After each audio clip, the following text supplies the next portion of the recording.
How do you capture a high-value target when the whole world is watching? You create a masterclass in deception. The CIA set the stage with a single building as bait and filled the sky with 150 aircraft to create a deafening sonic shield for the helicopters to drop Delta forces.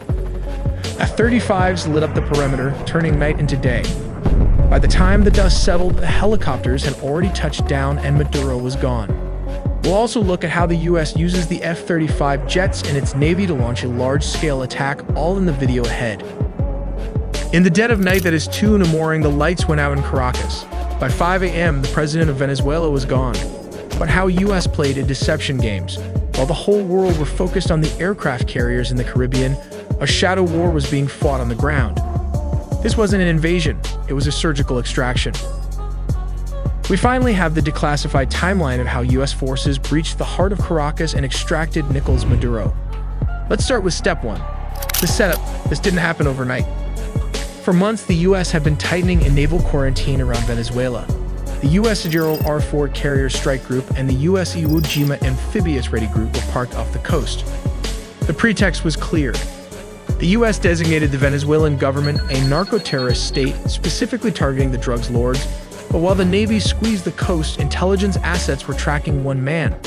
They waited for a specific window, a moment where Maduro was stationary and vulnerable. Step 2. The strike. It began at exactly 2 in the morning Venezuelan Standard Time. High above, several F-35 stealth fighters punch a hole through the enemy lines, destabilizing their anti-air defenses. Like these Russian S-300 missiles located all over the strategic high-value target. With the skies clear, the path opens for Delta Force helicopters to fly straight towards the mission. Here comes the deception as the helicopters flew. The jets started firing with more strikes as it hit Fort Tuna, the main military base and command center, and La Carlota Air Base, destabilizing Venezuelan air support. Reports from the ground describe widespread explosions and a sudden communications blackout. The chaos wasn't the goal, it was the cover. But how did the raid happen? We have to look at step 3. Under the cover of darkness and chaos, the Tier 1 operators went to work. But what is the exact unit tasked with the mission?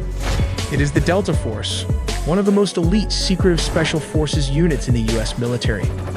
Witnesses in Caracas reported low-flying aircraft skimming the rooftops, flying well below radar coverage. The team breached a secure compound believed to be a safe house within the massive Fort Tuna complex. Resistance from the Venezuelan Presidential Guard was swift but ultimately futile, as the helicopters lay cover fire. The operators moved with surgical speed, landing on multiple points. But how exactly the capture and extraction happened? For this, let's look at step 4. Specialized helicopters hovered over the objective to insert the assault team.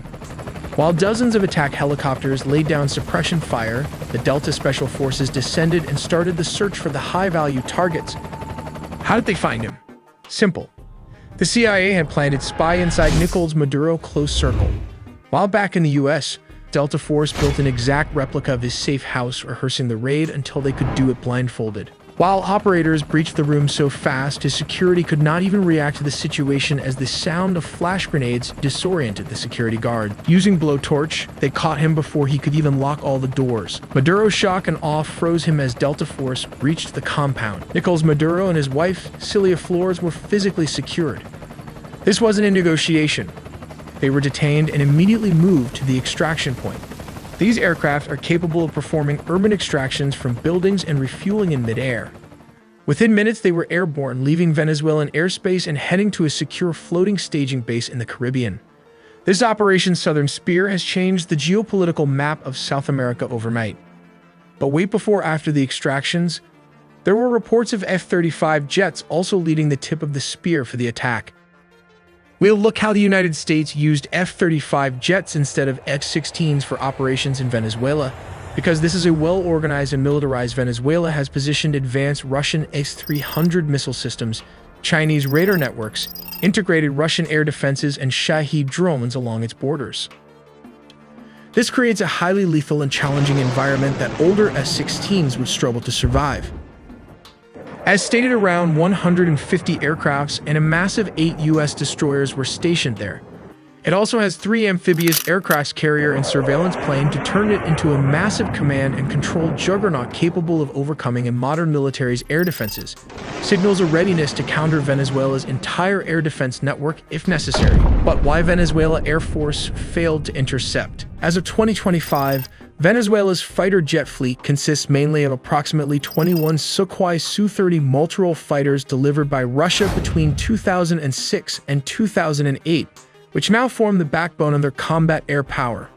Additionally, they maintain about 5 operational S-16 Fighting Falcons from an older batch, including 3 single-seat S-16As and 2 two-seat S-16Vs. These S-16s are aging and suffer from limited maintenance and part support due to U.S. sanctions, although they have been supplemented with Israeli upgrades. Venezuela acquired its F-16 jets from the United States through a foreign military sales agreement called Peace Delta in May 1982, during a period of good diplomatic and military relations. They were the first Latin American country to receive the S-16, with deliveries occurring between 1983 and 1985. The reason the U.S. does not use S-16s in current operations is because these jets lack the stealth capabilities necessary to evade the S-300 and other integrated defenses. The advanced S-300V or anti-2500 systems, supported by dense Chinese and Russian radar, can easily detect and target older aircraft at long ranges. Sending F-16s into such an environment would result in high attrition risks as they are vulnerable to radar detection and missile engagement. Not to forget the Russian Buk air defense system that can take out an S-16 with ease. These are cheap R-15 or 24 Buk systems are already active and mobile all over the country. Additionally, S-16s are less effective in contested airspace saturated with drones, especially the Iranian Shahed drones used by Venezuela for reconnaissance and kamikaze strikes. The F-35, however, offers crucial advantages. Its stealth design enables it to fly undetected or with much lower risk, making it effective against advanced surface-to-air missiles and networked radar systems. Its sensor fusion, electronic warfare, and data link capabilities allow it to simultaneously suppress and target mobile and fixed air defense positions, adapting rapidly to counter Russian and Chinese radar configurations. While the aircrafts took out the anti-air defenses Venezuelan military as a whole, this allowed the CIA and special forces to advance towards its target.